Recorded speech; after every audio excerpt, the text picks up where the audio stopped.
Movie की starting में हमें डॉक्टर जिलियन ओहारा और उनकी असिस्टेंट ब्रियन मर्फी को दिखाया जाता है, जो एक मशीन बना रहे थे। उस मशीन से दूसरे ग्रह की पैरारेल डायमेंशन को देखा जा सकता था और वहीं बिल्डिंग में हमें कमांडर कर्नल, लेफ्टिनेंट और प्राइवेट जॉर्डन रीड को दिखाया जाता है। इनकी ड्यूटी आज इसी बिल्डिंग में लगी हुई थी, क्योंकि इस मशीन को देखने के लिए आज प्रेसिडेंट आ रहे थे। फिर प्रेसिडेंट आते हैं, उनके साथ डॉक्टर करेन फास्ट भी थी और उनके बॉडीगार्ड भी होते हैं। उसके बाद इस प्रोग्राम को स्टार्ट किया जाता है, जिसमें डॉक्टर ओहारा कहती हैं कि यह मशीन पैरेलल डायमेंशन से संबंध बनाने के लिए बनाई गई है। यह सुनकर प्रेसिडेंट थोड़ा गुस्सा हो जाते हैं, क्योंकि उन्हें नहीं बताया गया था कि यह पैरेलल डायमेंशन से संबंध बनाने वाली मशीन है। फिर डॉक्टर ओहारा एक डायमेंशन दिखाती है। इसके बाद डॉक्टर करेन फास्ट पूछती हैं, क्या हम इस जगह पर जा सकते हैं? डॉक्टर ओहारा जवाब देती हैं, नहीं, हम यहाँ पर नहीं जा सकते, बस इसे देख सकते हैं। फिर डॉक्टर ओहारा दूसरा डायमेंशन दिखाती है। वह उस जगह को प्रेजेंटेशन कर ही रही थी कि तभी उस जगह से अचानक कुछ क्रॉस करता है। इसे देखकर सभी लोग हैरान हो जाते हैं, आखिर यह क्या चीज थी? और मशीन भी रेड सिग्नल देने लगती है। तभी उस मशीन से अचानक तेज रोशनी निकलती है, जिससे सभी लोग बेहोश हो जाते हैं। कुछ देर के बाद सबसे पहले कर्नल को होश आता है। वह देखता है कि एक अजीब सा जानवर प्रेसिडेंट के एक आदमी के पैर को खा रहा होता है। कर्नल उस पर गोली चलाता है। वह जानवर वहां से भागने लगता है। कर्नल उसके पीछे जाता है। तभी लेफ्टिनेंट को भी होश आता है। वह कर्नल की गोलियों की आवाज सुनता है तो उससे संपर्क करता है। फिर कर्नल उसे सावधान रहने का आदेश देता है। कर्नल उस जानवर को गोली मार देता है। इधर सभी को होश आ चुका था। कर्नल उस जानवर को इनके पास लाता है, जिसे देखकर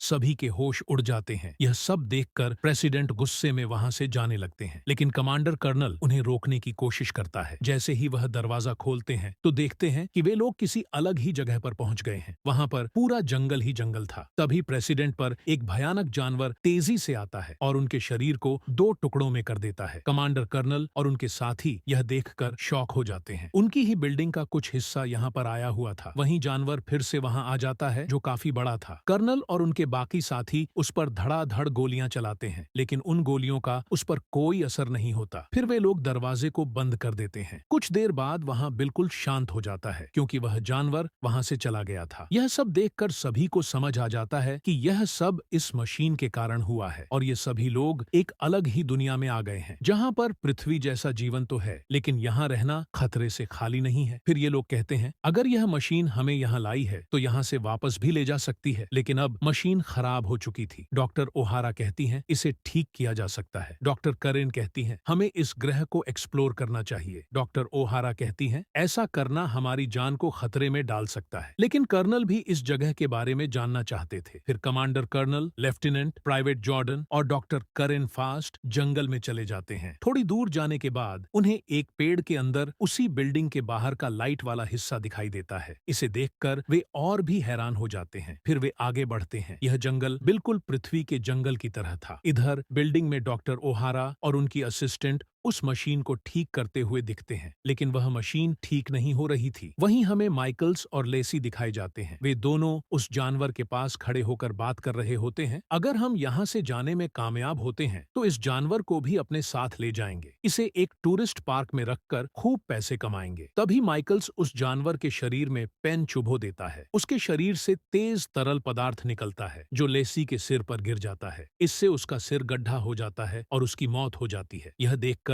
डॉक्टर ओहारा वहां आती हैं। वह इसे देखकर समझ जाती हैं कि इसके शरीर में अमोनिया पाई जाती है और वह सभी को इस जानवर से दूर रहने के लिए कहती हैं। इधर ये लोग जंगल में आगे बढ़ते जा रहे थे। तभी उन्हें उस जानवर की आने की आहट सुनाई देती है। फिर ये लोग चौकन्ना हो जाते हैं, लेकिन वह जानवर आकर कमांडर प्राइवेट जॉर्डन को मार डालता है। ये देखकर ये लोग वापस भागते हुए आते हैं, लेकिन वो जानवर इनके पीछे भागते हुए आता है। भागते हुए ये लोग बिल्डिंग के पास पहुंच ही गए थे, लेकिन लेफ्टिनेंट एक गड्ढे में गिर जाता है। फिर कर्नल उसे कहता है, तुम वहीं छुपे रहो, मैं बचाने आऊंगा। फिर डॉक्टर करेन और कर्नल बिल्डिंग के अंदर घुस जाते हैं। कर्नल स्मोक ग्रेनेड फेंकता है, जिसके थोड़ी देर बाद वह निकलकर देखता है तो वह जानवर वहां से चला जाता है। फिर वह लेफ्टिनेंट को बचाने जाता है। दरअसल वह एक दलदल में फंस गया था, जिसे डॉक्टर करेन और कर्नल बचा लेते हैं, लेकिन वह जानवर अभी भी गया नहीं था। इसे देखकर ये लोग बिल्डिंग के अंदर आते हैं। वो लोग पूछते हैं, एक आदमी कहाँ गया? फिर ये लोग बताते हैं कि वो उस जानवर का शिकार बन गया, लेकिन वह जानवर अभी भी बाहर ही था। फिर कर्नल पूछता है, उस आदमी को क्या हुआ? डॉक्टर ओहारा बताती है, उस जानवर के शरीर में एसिड है, जिससे उसके सिर पर खोल हो गया और वह मर गया। कर्नल ये सुनकर लेफ्टिनेंट को उस एसिड को इकट्ठा करने का आदेश देता है ताकि इसे हथियार के रूप में बम बनाया जा सके। लेकिन मशीन में एक समस्या थी। इस जनरेटर को स्टार्ट करने के लिए पानी की जरूरत थी, वो भी 50 लीटर। तभी वह जानवर ऊपर छत को तोड़कर अंदर आने की कोशिश करता है। कर्नल आग बुझाने वाले गैस सिलेंडर को उसकी तरफ फेंककर ब्लास्ट कर देता है, जिसके बाद वह थोड़ा शांत हो जाता है। लेकिन उसके बाद पूरी बिल्डिंग टूटकर गिर जाती है, जिसमें ये लोग दब जाते हैं। लेकिन वो सभी सही सलामत बाहर आ जाते हैं। हालांकि माइकल्स को चोट आई थी, लेकिन मशीन को कोई नुकसान नहीं हुआ था। इसे देखकर ये लोग राहत की सांस लेते हैं। लेकिन अब उनके पास सुरक्षित रहने के लिए बिल्डिंग भी नहीं थी। डॉक्टर ओहारा कहती है, हमें 6 घंटे में इस मशीन को स्टार्ट करके यहाँ से जाना होगा, नहीं तो हम लोग यहीं रह जाएंगे और फिर कभी वापस नहीं जा पाएंगे। फिर ये लोग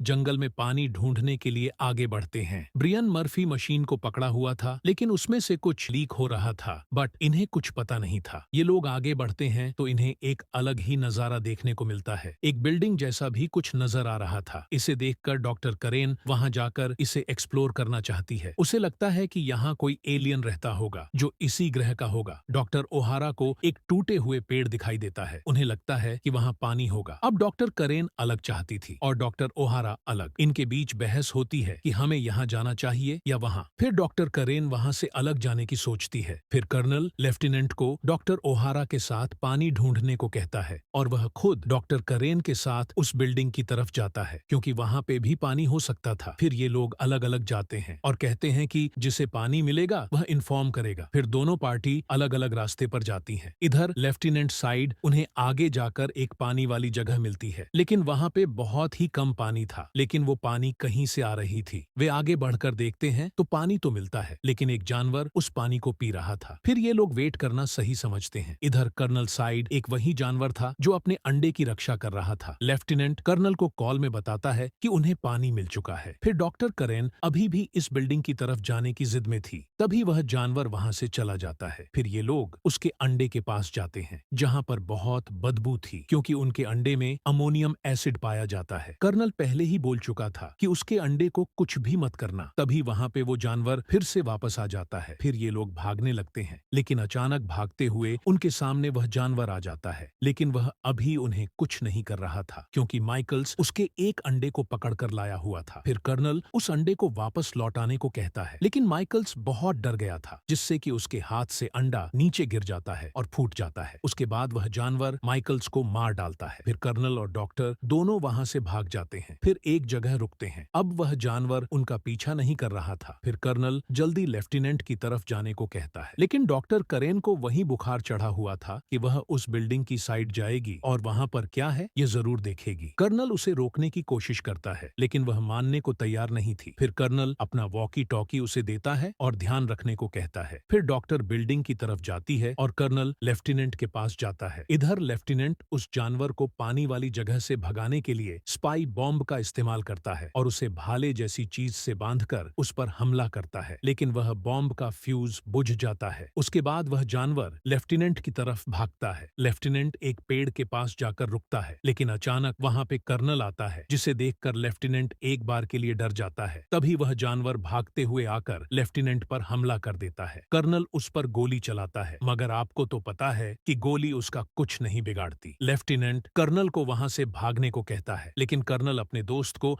ऐसे छोड़कर नहीं जाता। लेफ्टिनेंट उस बॉम्ब के फ्यूज को फिर से जला देता है, जिसके बाद वह ब्लास्ट होता है। अपनी जान की कुर्बानी देकर वह जानवर को घायल कर देता है और वह जानवर वहां से भाग जाता है। कर्नल बहुत दुखी होता है, क्योंकि उसने अपना दोस्त खो दिया था। इधर डॉक्टर ओहारा उस मशीन में पानी तो डाल देती है, लेकिन वह मशीन अभी भी चालू नहीं होती, क्योंकि उसमें से कुछ लीक हो रहा था। फिर कर्नल पूछता है कि अब क्या चाहिए जिससे यह मशीन स्टार्ट हो सके। वे कहते हैं कि अमोनिया से काम चल जाएगा। अब अमोनिया लाने के लिए उस जानवर को तो मार नहीं सकते, लेकिन उसके अंडे को चुराने की कोशिश करते हैं। अब उनके पास ज्यादा वक्त भी नहीं बचा था। फिर वे तीनों उसके अंडे के पास जाते हैं, लेकिन वहां पे वह जानवर होता है। इधर हमें डॉक्टर करेन को दिखाया जाता है, जो कर्नल को कॉल करके बताती है कि वह बिल्डिंग के पास पहुंचने वाली है, लेकिन कर्नल उसे वापस आने के लिए कहता है। वह कहती है कि वह अपनी जान की कुर्बानी दे देगी, लेकिन वहां पर क्या है यह जरूर देखेगी। फिर थोड़ी देर बाद डॉक्टर करेन का पैर एक पत्थर में फंस जाता है। इधर हमें कर्नल को दिखाया जाता है, जो प्लान बनाते हैं। वहाँ पे एक कुआं जैसा गड्ढा था। कर्नल उसे अपने पीछे भगाते हुए लाएगा। फिर वह पेड़ की डाली पकड़कर उस पार चला जाएगा और वह जानवर उस गड्ढे में गिर जाएगा। फिर ये दोनों उस गड्ढे को देखने जाते हैं, लेकिन तभी डॉक्टर के असिस्टेंट को वह जानवर मार डालता है और उसके पास जो मशीन थी वह जानवर उसे खींचते हुए ले जाता है। अब ये दोनों काफी निराश होते हैं, लेकिन वे अपनी प्लान को अंजाम देने की कोशिश करते हैं। वह जानवर उनके पीछे भागता है, लेकिन वह गड्ढे तक नहीं आता, क्योंकि उसे पता चल गया था कि डॉक्टर उसके अंडे के पास है। फिर वह अपने अंडे की तरफ जाता है और डॉक्टर उस मशीन को नहीं ला पाती। इधर हमें डॉक्टर करेन को दिखाया जाता है, जो अपने पैर को पत्थरों से निकाल चुकी थी। फिर वह आगे बढ़ती है। कर्नल और डॉक्टर दोनों मिलकर उस अंडे को लाते हैं, लेकिन मशीन को नहीं ला पाते। अब उनके पास एक ही रास्ता बचता है। फिर कर्नल उस अंडे को पकड़कर गड्ढे की तरफ भागता है। वह जानवर अपने अंडे को बचाने के लिए उसके पीछे आता है। कर्नल उस अंडे को गड्ढे में फेंक देता है और वह जानवर भी उस गड्ढे में कूद जाता है। इधर हमें डॉक्टर करेन को दिखाया जाता है, जो उस बिल्डिंग वाली जगह पर पहुंच चुकी थी, लेकिन वहां कोई बिल्डिंग नहीं थी। वह एक टावर था, जो शायद उस मशीन से खींच कर आया हुआ था। फिर वहां पे वह जानवर आ जाता है और डॉक्टर करेन को मार डालता है। इधर कर्नल डॉक्टर करेन को कांटेक्ट करने की कोशिश करता है, लेकिन डॉक्टर करेन अब जिंदा नहीं थी। फिर कर्नल समझ जाता है। फिर डॉक्टर ओहारा उस मशीन को ठीक करती है और ये दोनों वापस पृथ्वी पर आ जाते हैं। इसी के साथ ये मूवी खत्म होती है।